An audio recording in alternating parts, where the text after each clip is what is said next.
നമസ്കാരം. മോഹൻലാൽ ചിത്രം വൃഷഭയുടെ വിശേഷമാണ്. 2 മണിക്കൂർ 15-20 മിനിറ്റോളം ദൈർഘ്യമുള്ള സിനിമ. ഫസ്റ്റ് ഷോ സിനിമ കണ്ടതാണ്. കുറച്ച് ഡിലേ റിവ്യൂ ഇടാനായിട്ട്.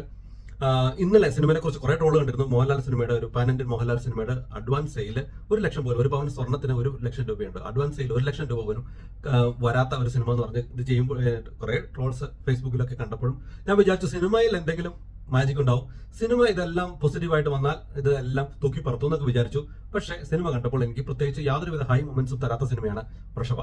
എന്ന് വെച്ചാൽ സിനിമ ഭയങ്കര കൂതറ ഒരു ബോംബ് ആയിട്ടൊന്നും എനിക്ക് തോന്നിയില്ല. ഞാൻ പറഞ്ഞ സാധാരണ ഡിസംബർ മാസങ്ങളിൽ മോഹൻലാലിന്റെ ഒരു സിനിമ ഇറങ്ങും ഇതുപോലെ പീരിയോഡിക് ആയിട്ടുള്ള ഡ്രാമയും പരിപാടികളൊക്കെ ആയിട്ട്. അതെല്ലാം തന്നെ ഫ്ലോപ്പായ ചരിത്രമുള്ള ഒടിയനാണെങ്കിലും ബെറോസ് ആണെങ്കിലും അല്ലെങ്കിൽ മരക്കാനാണെങ്കിലും എല്ലാം ഫ്ലോപ്പായി. ഇതും അതുപോലെ തന്നെ ഫ്ലോപ്പ് ആവാൻ തന്നെയാണ് ചാൻസ്. പക്ഷെ എനിക്ക് അത്ര മോശം ഒരു സിനിമയായിട്ട് തോന്നിയില്ല. പക്ഷെ ഈ പറഞ്ഞ പോലെ നമ്മൾ കാണാത്ത ഒരു പരിപാടി ഇതിനകത്തില്ല. കഥ നല്ലതായിരുന്നു, ബേസിക് ത്രെഡ് നല്ലതായിരുന്നു. അത് തന്നെയായിരുന്നു സിനിമയുടെ ഒരു കയറി കാണണമെന്ന് വിചാരിച്ച എക്സൈറ്റ് ചെയ്യിച്ച ഒരു ത്രെഡ് കഥയായിരുന്നു. പക്ഷെ എടുത്തതിൽ അത് പാളിപ്പോയി. എനിക്ക് ക്യാമറ വർക്കുകൾക്ക് നന്നായിട്ട് ഇഷ്ടപ്പെട്ടു. ക്യാമറ നന്നായിട്ട് വന്ന പോലെ എനിക്ക് തോന്നി. പിന്നെ മ്യൂസിക്കും കുഴപ്പമില്ലായിരുന്നു, ബാക്ക്ഗ്രൗണ്ട് സ്കോർ നന്നായിരുന്നു. ഇങ്ങനത്തെ കുറെ കാര്യങ്ങൾ. ഫൈറ്റ്സ് മാത്രമാണ് കുറച്ചെങ്കിലും ഒരു ആശ്വാസം തന്നതിനകത്ത്. ഫൈറ്റ്സ് വലിയ കുഴപ്പമില്ലാണ്ട് ചെയ്തിട്ടുണ്ട്. പക്ഷെ എന്തൊക്കെയാണെന്ന് വെച്ചിട്ട് ഒരു പുതുമ ഒരു മേക്കിങ്ങിൽ അല്ലെങ്കിൽ എന്തുകൊണ്ട് നമ്മൾ ഹൈ തരും നമുക്കൊരു ഓക്കെ ഇത് ഇങ്ങനെയാണെന്ന് പിടിച്ചെടുത്താൻ പറ്റുന്ന ഒരു എലമെന്റ്സ് ഉണ്ടായിരുന്നില്ല. സെക്കൻഡ് ഹാഫിലൊക്കെ ഇമോഷണലി കണക്ട് ഒക്കെ ആയ ഒരു അപ്പൻ മകൻ തമ്മിലുള്ള ബന്ധമൊക്കെയാണ് കാണിക്കണേ. എങ്കിൽ പോലും അത് എത്രത്തോളം നമുക്ക് ഇമോഷണലി കണക്ട് ആവും ശരിയാണ്. പക്ഷെ എന്നാൽ പോലും ആ ഒരു ഭയങ്കര പീക്ക് അല്ലെങ്കിൽ ഒരു ഹൈ കിട്ടുന്ന പറയില്ലേ, അങ്ങനെ ഒരു മൊമെന്റ്സും ഇതിനകത്ത് ഉണ്ടായിരുന്നില്ല.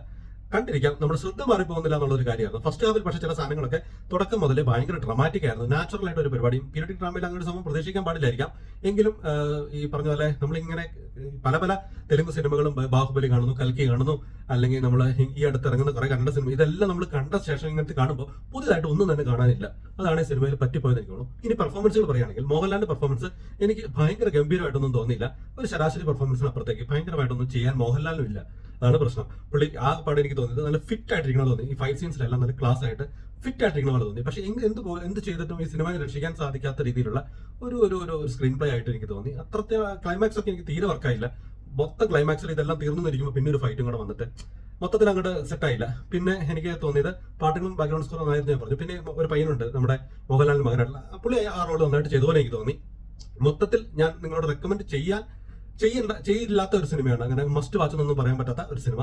വേണമെങ്കിൽ സമയമുണ്ടെങ്കിൽ ജസ്റ്റ് മോഹൻലാൽ ഒരു പീരിയഡ് ഡ്രാമ കാണാൻ വേണ്ടി മാത്രം പോകാം എന്ന് മാത്രമല്ലാണ്ട് പ്രത്യേകിച്ച് പുതുമയൊന്നും അവകാശപ്പെടാനില്ലാത്ത ഒരു സിനിമയാണ് വൃഷഭ. അപ്പോൾ കണ്ടു നോക്കുക, കണ്ട വിശേഷങ്ങൾ അറിയിക്കും. മറ്റൊരു സിനിമയുടെ വിശേഷമായിട്ട് വേറെ ദിവസം വരാം. Thank you for watching my videos and thank you for all the support and by.